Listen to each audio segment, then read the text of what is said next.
So,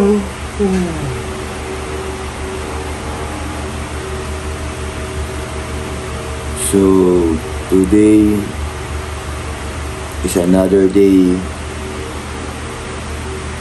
from Papa G. Good morning. It's already 4 a.m. Nagising ako ng ganito kaaga kasi maaga yung pasok ng anak ko at maaga siya susunduin ng service niya. Kaya kailangan ko rin gumising ng maaga para makapag-prepare ng mga kailangan niya. So, welcome sa first video para sa aking lifestyle. Paano nga ba mabuhay ang isang taong walang regular na trabaho at purong diskarte lang ang meron. Tara, samahan niyo ako. A few moments later. So, ayun no. Pumasok na po yung anak ko at di ko po napakita sa inyo sa kadahilan ng biglaan pong dumating yung service niya. At nagmamadali dahil traffic daw po. Kaya hindi ako napag-video. Pero ganun pa man, okay lang yun dahil mamaya 12 PM naman po yung uwi niya. Yan, siguro may sasama ko na siya dito sa video para makumpleto. Kasi gusto ko po kasi dito sa first upload video ko is makita niyo po yung family member na meron ako. Okay? And then, yun, nakapag-walis-walis na rin ako, nakapag-ugas na rin ako ng pinggan. Ngayon, hinihintay ko na lang magising isa kong anak. Ito pong anak kong to ay napakalaki po neto. Baka hindi kayo maniwala na anak ko to pag nakita nyo na ito mamaya. Hindi ko kasi siya pwede puntahan sa higaan niya kasi po, sa kadahilan ng kapag ako ay tumabi sa kanya at naamoy niya ako, magigising po siya. Kaso yung gising niya, bad trip. Bad trip kasi kaya siya bad trip kasi hindi kompleto yung tulog niya. Basta mamaya po papakita ko po siya sa inyo at makikilala niyo po siya. Napakalaki po ng anak kong yon. Ngayon, ito ko, as usual, stress na naman. Kakaisip po ano ang aming uulamin mamayang tanghali. Yung ulam na aabot na rin hanggang hapunan. Ewan ko po kung ganun din po kayo pero ako po ganun po kasi ako mag-budget dahil budgeted lang po. Yung pera na hawak-hawak ko. Alam niyo naman, wala po regular na trabaho. Puro diskarte lang. Mga parents dyan, katulad ko rin po ba kayo na nai-stress kakaisip kung ano ang uulamin? Kasi totoo naman, di ba? Nakaka-stress mag-isip, ano kaya ang uulamin ngayon? Although hawak mo na yung budget mo, like for example, ako 200 pesos, kaya ko po yung gawing ulam ng tanghalian hanggang hapunan. Kaso iisipin ko, yung 200 pesos na yan, ano ba ang pwede kong bilhin dyan na madami at masarap? Kasi syempre, di ba? Sino ba naman ang taong gustong kumain ng hindi masarap? Siyempre lahat tayo gusto natin masarap ang ating kakainin. Kaya ngayon ito ako tamang isip-isip kung ano yung uulamin namin. Ganun pa man. So kita-kita lang po tayo ulit mamaya pagkagising ng pinakamalaki kong anak. And ayun lang, mamaya na lang po ulit. So ayun, ito na, nagbabalik na ulit ako. Finally, gising na ang aking tinutukoy kaninang anak na napakalaki. Gising na siya, papakilala ko siya sa inyo. At ito yung walang iba. Hello po, ganun ka nga, hello. Ha, siya po ang anak ko na sinasabi ko sa inyong napakalaki. Napakalaki kung kumilos, balagbag. Ayan, nak, tingin ka muna dito, nak. Nak, tingin ka muna. Hala, dali na. Pakita mo sa buong mundo yung pinakamaganda mong ngiti po. At syempre, ito yung baby niya. Ito yung baby niya na talaga naman pag nilaban ko to, ay magwawala talaga yan. Ganda-ganda naman, oh.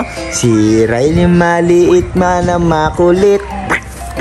Nak, morning na si tatay. Nak, good morning po. Hi ka nga po.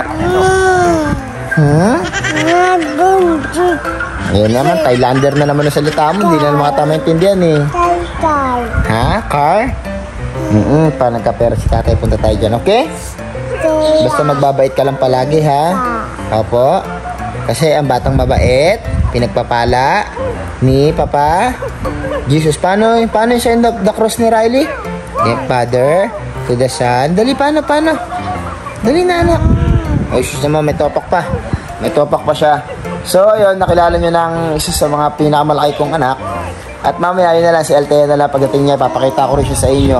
And last, meron pa akong papakita sa inyo ang aming muting bantay sa aming pagtulog sa gabi.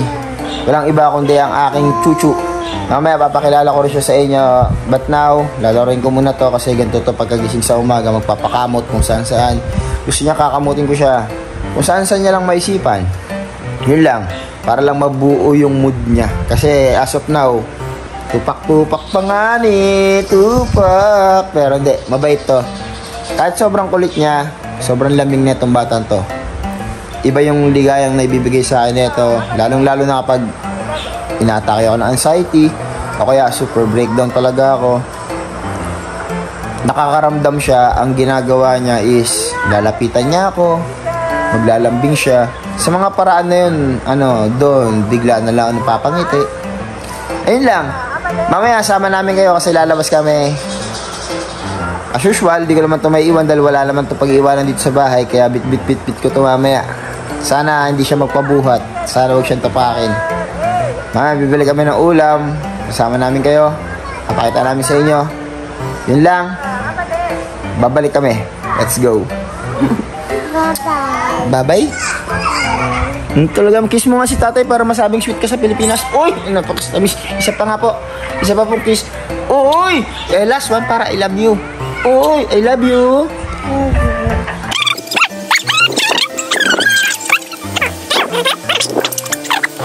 Yun lang po. Mamaya na lang uli. Bye-bye. Flying kiss. Mwah. Alright, and this time it's already 1 p.m. Nakauwi na po si Althea. Ayan, alauna na pala, no? Nakaidlip kasi kami ni Riley. Ngayon, so nakilala nyo na po si Riley, diba? Siya nga po pala ulit, si Riley Ann D. Tuason. Ayan, syempre ngayon, papakilala ko na po sa iyo si Althea. Althea, pasok ka na dito. Yo, no? Talaga naman, no? Akala mo talaga, no? O, ito na, Althea, magpakilala ka muna sa kanila. Ako po si Althea Nicole D. Cruz. At tari mo magpakilala para nasa Little Miss Philippines, ha? Ayan, anyway, ito po si Althea. Ang aking panganay si Althea Nicole D. Cruz.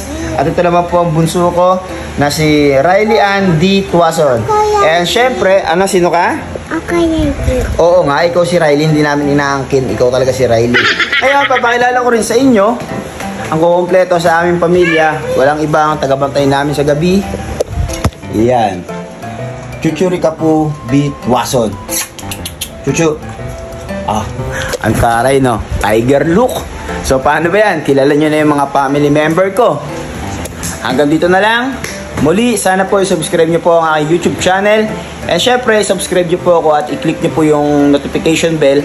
At i-like nyo naman po itong video. At pwede rin po kayong mag-comment dyan kahit anong klaseng comment. Or kung meron po kayong gustong ipagawa sa akin, go lang po. Sige, gagawin po namin yan na sila ang kasama ko. Okay? Kakaibang mga video po ang gagawin ko dito. Wala pa ako napapanood sa YouTube ng mga gagawin ko na naisip ko.